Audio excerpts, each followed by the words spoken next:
శ్రీ గణేశాయ నమః, శ్రీ సరస్వతి నమః, శ్రీ గురుభ్యో నమః. భక్తులారా, రామాయణంలో విశేషాలు చెప్పుకున్నాం. ఇందులో భాగంగా నిన్నటి వరకు మనం బాలకాండని 110 భాగాలుగా చెప్పుకున్నాం. ఈ రోజున 111వ భాగం చెప్పుకుందాం. చెప్పుకునే ముందు ఈ గ్రంథం రాసిన వాల్మీకి మహర్షిని ప్రార్థన చేసుకుందాం. పూజంతం రామ రామేతి మధురం మధురాక్షరం ఆరోగ్య కవితా శాఖం వందే వాల్మీకి కోకిలం. అలానే మన క్షేత్రపాలకుడైన ఆంజనేయ స్వామికి నమస్కారం చేసుకొని సమర్థద్గురు సాయినాథ్ మహారాజ్కి జై చెప్పుకుంటూ ప్రారంభం చేద్దాం.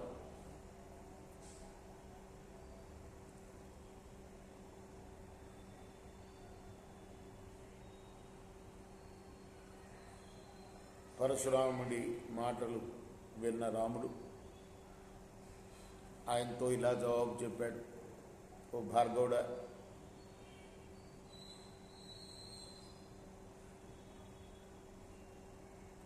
ఏ పని అయితే నువ్వు చేశావో దాన్ని మేము మెచ్చుకుంటున్నాం. అంటే నీ పితృ రుణం తీర్చుకోవడానికి నువ్వేం చేశావో దాన్ని నేను మెచ్చుకుంటున్నాను.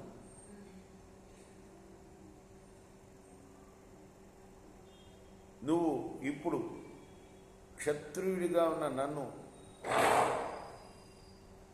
క్షత్రధర్మమైన పరాక్రమం లేనివాడిగా అవమానపరుస్తున్నావు.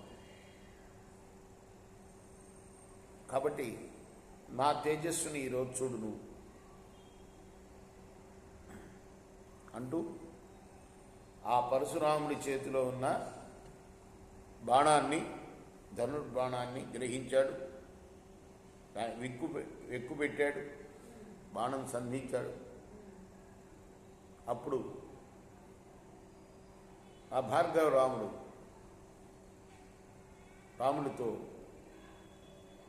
అన్నాడు. రాముడు, నువ్వు బ్రాహ్మణుడు అవటం చేత, విశ్వామిత్రుడికి సన్నిహిత బంధువు అవటం చేత, అంటే విశ్వామిత్రుడి చెల్లెలు సత్యవతి, ఆమెకి రుచికుడు వల్ల జమదగ్ని పుట్టించాడు. జమదగ్ని కుమారుడు పరశురాముడు. అలా విశ్వామిత్రుడికి నువ్వు బంధువు అవ్వటం వల్ల నీ ప్రాణాలు తీయాలని నేను అనుకోవట్లేదు. ఈయనకు విశ్వామిత్రుడు గురువుగారిలాగానే కదా, వశిష్ఠు గురువు అయినప్పటికీ ఆ తర్వాత విశ్వామిత్రుడే కదా ఈయనకి దారిలో మనం చెప్పుకున్నాం కదా, ఎన్నో విద్యలను ఉపదేశించాడు కదా, ఎక్కడికి వెళ్తూ మిథిలకు వెళ్తూ కదా.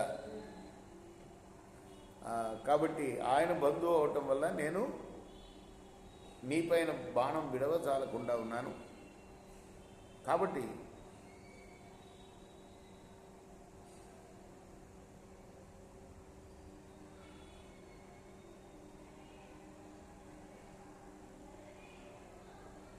నువ్వు ఏది కోరావో అది చేస్తా. నేను ఈ విష్ణు సంబంధమైన బాణము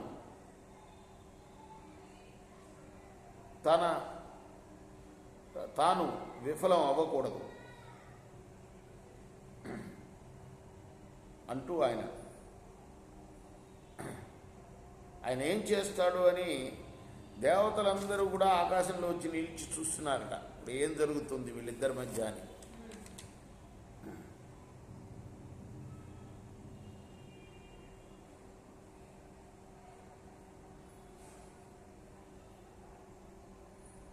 ఆ తర్వాత నిశ్చలంగా నిలబడిపోయాట పరశురాముడు.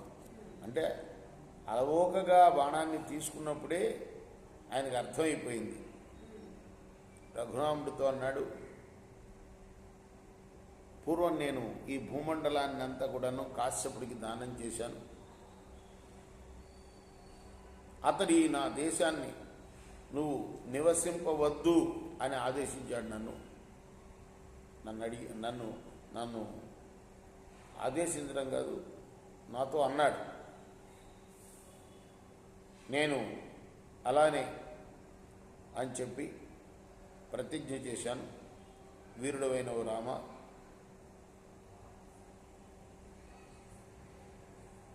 నేను మహేంద్రగిరికి వెళ్ళిపోతాను. అంటే ఇక్కడ ఉండను. ఆయనకు కూడా మాట ఇచ్చాను. ఇప్పుడు నీకు కూడా చెప్తున్నాను. నేను తపస్సు సంపాదించిన సాటిలేని లోకాలని శ్రేష్టమైన నీ బాణంతో కొట్టు, ఆలస్యం చేయకు. ఈ వింటిని ఎక్కువ పెట్టడం చేత నిన్ను నాశరహితుడిగాను మాధవుడుగాను గుర్తించాను. మధు అనే రాక్షసుని సంవరించిన వాడిగా నేను గుర్తించాను. దేవశ్రేష్ఠుడైన విష్ణువుగా నేను తెలుసుకున్నాను. నీకు శుభమగుగా. రామ, ముల్లోకాల ప్రభు అయిన నీ చేత నేను పరాజితున్నగటం చేత ఇది నాకు ఏమాత్రం కూడాను సిగ్గు కలిగించదు. రామ, సాటిలేని బాణాన్ని విడువయ్యా, నేను వెంటనే మహేంద్ర పర్వతానికి వెళ్ళిపోతాను. అంటే నువ్వు బాణం విడువు, నేను పారిపోతాను అని చెప్పడం అన్నమాట. ఆ తర్వాత దశరథరాముడు బాణాన్ని విడిచాడు. తర్వాత ఆ బాణం వల్ల, విడిచిన బాణం వల్ల ఆ పరశురాముడు సంపాదించిన పుణ్యలోకాలన్నీ కూడా పోగొట్టుకున్నాడు. మహేంద్ర పర్వతానికి వెళ్ళిపోయాడు. అంటే బ్రాహ్మణ్ణి చంపకూడదని కదా శాస్త్రం. ఆ విధంగా చంపినంత పని చేశాడు. ఎందుకు ఆయన సంపాదించిన పుణ్యం అంతా పోగొట్టేశాడు అన్నమాట. ఆ తర్వాత ఆకాశం నుంచి చూస్తున్న దేవతలందరూ కూడాను ఆయుధం ధరించి ఉన్న రాముడిని చూసి ఎంతో ప్రశంసలు కురిపించారు. పరశురాముడు కూడా దశరథుడిని మెచ్చుకొని దాశరథుని అంటే దశరథ రాముడిని మెచ్చుకొని ప్రదక్షిణం చేసి తన నివాసానికి వెళ్ళిపోయాడు. ఇక్కడ ఆపుదాం, రేపు కొనసాగిద్దాం. కృష్ణార్పణమస్తు.